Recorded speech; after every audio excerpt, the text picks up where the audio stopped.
32 yards from the center of the field.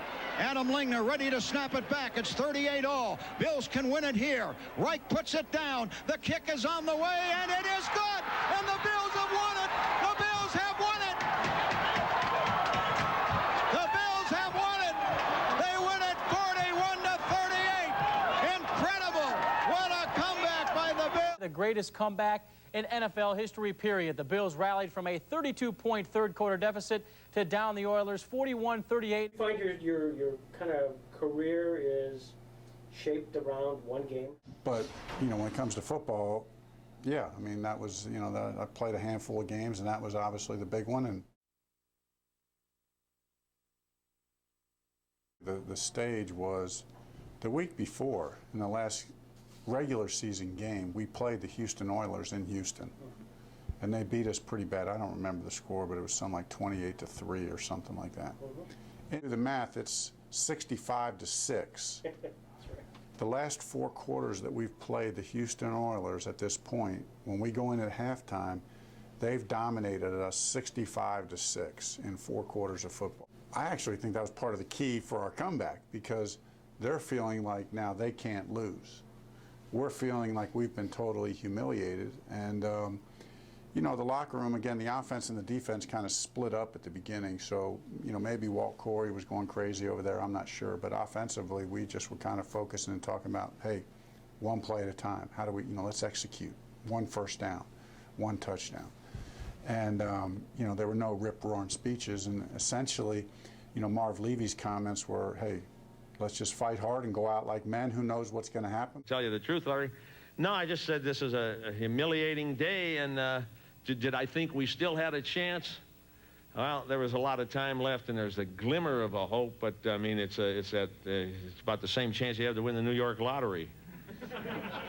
Marv Levy used to always say, the difference between 98% and 100% is more than 2%. You know, you do the math and you say, well, it's only 2%. But it's really, because of everything else that it brings, it's more than 2%. And that's hard to explain, but I know it's true. So all of a sudden, they're fired up thinking, you know, because they come out the second half, right? They're thinking, hey, it's 0, every coach, if you're winning by a lot like they were, their coach is going to tell them at halftime, it's 0-0, let's go out there and put it to them in the beginning of the second half. And once we do that, they'll quit and go home. Well, they did put it to us. They scored a touchdown early. The only problem is, you know, they all of a sudden let up that 2%, the proverbial 2%. And, you know, and again, we didn't just all of a sudden come back in one play, but it was like boom, boom, boom, boom, boom. Just one first down, a second first down, and then, uh-oh, quick touchdown. And then a turnover, and another quick touchdown. Oh, it's still okay. There's, you know, but then it was too late. Then Rich Stadium started going crazy, and the momentum came to our side, and we just kind of kept pressing, and eventually were able to come back. The second half, unfortunately, began where it left off for the Bills in the first half. And incomplete, and intercepted and taken away by the Oilers. Down the left sideline goes Bubba McDowell, and McDowell runs into the end zone for the touchdown. The ball went through Bubba McDowell, a 58-yard return of the Frank Reich interception, and it was 35-3 Oilers, but then the comeback began. Davis running left, trying to get to the corner flag, and he is in for the touchdown. So the Bills have finally Kenneth Davis around the left side for a 1-yard touchdown, and it was 35-10. 25-point deficit. But in the stands, the true believers began once again to believe.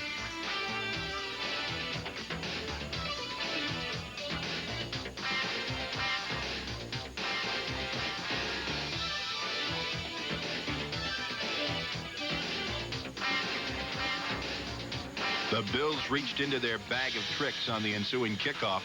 Not just an ordinary onside kickoff, but a middle onside kickoff. The Oilers, remarkably, were not even looking for it. Thanks to a crushing block by Mark Pike and Mark Maddox, Steve Christie recovered Buffalo ball. And once again, it would be one play at a time. We scored 1 touchdown to Kenny Davis, and that makes it, you know, 35-10.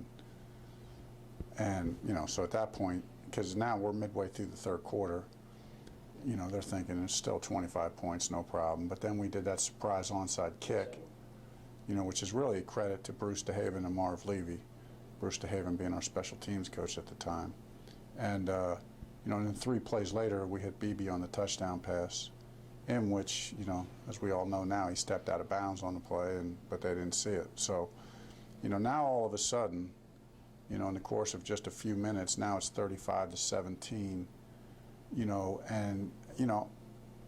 I think it's like, could, this is kind of crazy. Could this really happen? But 45-17, Bills next possession, and Reich does it again. Reed at the 5, in for the touchdown. Andre Reed has scored. Reich on the mark, 26 yards to Reed. It was 35-24, and the Bills were down by just 11 with over 4.5 minutes to go. But it was really that next touchdown, the 3rd touchdown, is when I really felt like on our side where it came to the point like, we're going to win this game. This was a touchdown to Reed. Yeah. But it just really felt like, things were going our way, although we did have to, in the 4th quarter, go back into the wind. And it wasn't a devastating win, but it was enough of a win to make a little bit of a factor. And that's why in the 3rd quarter we had the wind. Right. And for me, I wasn't a real strong-arm quarterback at this point in my career. So I needed to, so some of the passes I threw in the 3rd quarter with the wind, I'm not sure I could have thrown into the wind. Right. But that's just the way it was. It's the way it worked out. Backs up, he looks, he throws, Reed, touchdown! Reed for the touchdown! Unbelievable! The Bills are back in Following a Henry Jones interception on a 4th and 5, Reich hit Reed from 18 yards out. It was 35-31 after 3 quarters. He looks, he throws, touchdown! Andre Reed for the touchdown! Reich 17 yards to Reed, and the Bills had their first lead of the day, 38-35, with 3:08 to go in the 4th quarter. At one point, the decision had to be made.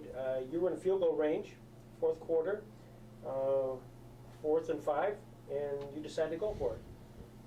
And the touchdown to Andre Reed.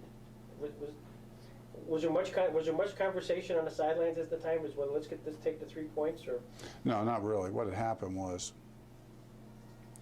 play before, I was at the line of scrimmage and I was audibilizing, and they were moving around their defense a little bit, and the play clock was running down, and they had made an adjustment defensively that I wanted to call an audible, and I didn't have enough time, so I called timeout. And everybody thought I was calling timeout because they thought I was calling timeout because I wasn't sure, like I was questioning Coach Levy's decision to go for it. And the good thing was Coach Levy and I were 100% on the same page. I mean, not that it mattered what I thought. He's the boss. I'm going to do whatever he tells me to do. So it was tied at 38 into overtime. The Oilers win the toss, but then Warren Moon, 1 pass too many. Nate Odom steps in front of this one at the 37, a 2-yard return, and the Bills are in business. Enter Steve Christie to win it. 32 yards from the center of the field. Adam Lingner ready to snap it back. It's 38-all. Bills can win it here. Reich puts it down. The kick is on the way, and it is good. And the Bills have won it. The Bills have won it. The Bills have won it. They win it 41-38. Incredible. What a comeback by the Bills. Steve Christie hits for the game winner. I kind of wanted to get that embrace with Steve, and then I was, it was just more jubilation and let's go in and celebrate. Right. Not too many things that I can ever tell you that you ever experienced that or anything like that. Just, to hear the crowd just going crazy and just really being there when we needed them, not losing hope in us. The guys on the sidelines just, encouraging one another, saying, let's just stick together. Reich's big plays were plentiful. Reich to Beebe. Reich to Reed. Reich to Reed again on 4th and 5. And the go-ahead score with 3:08 left. Another dart to Andre Reed. And while everyone around him was getting caught up in the emotion of this wild comeback, somehow Frank maintained his perspective. What did your wife say to you? We drove home listening to that song, In Christ Alone. Right. And, honestly, just, weeping and just saying, Lord, thank you.